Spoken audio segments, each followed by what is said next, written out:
Hello my friends and welcome. My name is Debbie Reed. I'm an independent Stampin' Up! Demonstrator here in Kingston, Idaho. And today I'm doing something different. I'm not actually stamping. Today I'm actually showing you different cards that I have made with the Meandering Meadows paper pack. This is a paper that you can get on the online store and it is absolutely beautiful. You get 48 sheets of 6x6 paper, 4 of 12 designs. So for each of 12 designs. This is the paper pack, and the number, if you're interested in this paper, is 162735. I'm going to show you several cards that I've made with this paper pack using different stamp sets.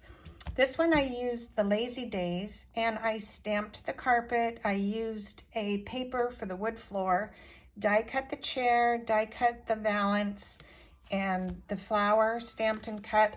So I stamped the whiskey barrel. I made 2. I stamped 1 chair and die cut a chair.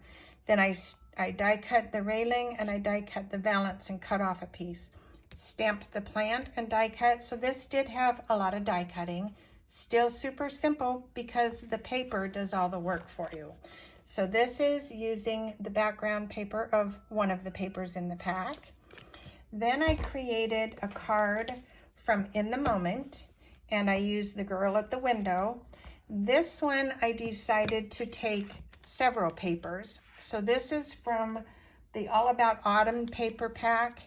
This one was from the One Horse Open Sleigh paper pack. Then I used other paper to create the shirts. So you're actually stamping on pattern paper and then you're fussy cutting the shirt out, but it just gives such a wonderful look. And then I created a window scene with the paper in the One Horse Open Sleigh, or with the Meandering Meadows, sorry. I created the window scene, and when you're creating a window scene, you want to take, let me show you off of another set I did. You want to take a piece of vellum, and you want to cut the vellum the size that you think you're going to be using, and then you would take this piece, and I'm going to show you this on another card, that's why this one's so small, but you would just take your vellum and you just kind of move it along on your paper to see where you would want to cut something. So that's just a little tip for when you're cutting on decorative paper.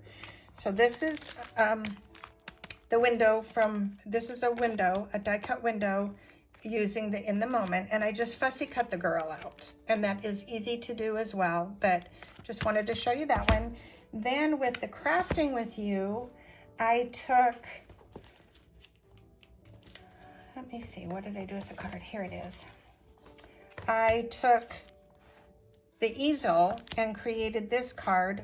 This is where I was telling you. So the easel, to put the paper on the easel, you would need to cut a piece of 2 1/4 by 1 3/4 paper. Once again, just moving your little vellum where along the paper that you think you would want to cut. So that really does help to give you a visual of where you're cutting. So this one I absolutely loved. It's using the paper on paper. And then I also did the Feathered Flight and created, I stamped the duck, fussy cut it, colored it, and then I just blocked the paper on my card base. So I used Blueberry Bushel, then I cut a strip of the Designer Series paper, then I cut a piece of Balmy Blue, and then cut another piece and just kind of created a layer effect. And then the last card that I did was from Fluffiest Friends. Actually, I did 3 styles of cards. So I used the bear, and I used the beaver, and I used the bird nest. Those were my stamped items. And with the beaver, I colored and die cut the beaver. And then this was an old paper pack. So once again, I told you, use several papers. This has the paper again from One Horse Open Sleigh. This is an old retired paper. And then I'm using the Meandering Meadows. So you can layer different Designer Series papers on top of other paper. This one I did the stamp from the set, turned it upside down to look like a pile of wood, inspiration is the wood in the background, and you've got the water. So I thought that was just sort of a cute thing. And I did see on YouTube somebody had created something like that as well. So anyway, there's that one. And then the Fluffiest friends, I do have videos for these. This one is using the honey bear and just using just a small portion of the paper as a background. And I just wanted to let your mind go a little further than just using a paper. I'm seeing a lot of the same things on YouTube, so I just wanted to show you there's so many different varieties of things you can do using designer series paper. So bring all the cards back out so you can take a peek and see. Hopefully you can get inspired by one of these cards and make something uniquely your own as well. Thanks for watching. Have a wonderful day and go make something uniquely yours. Bye for now.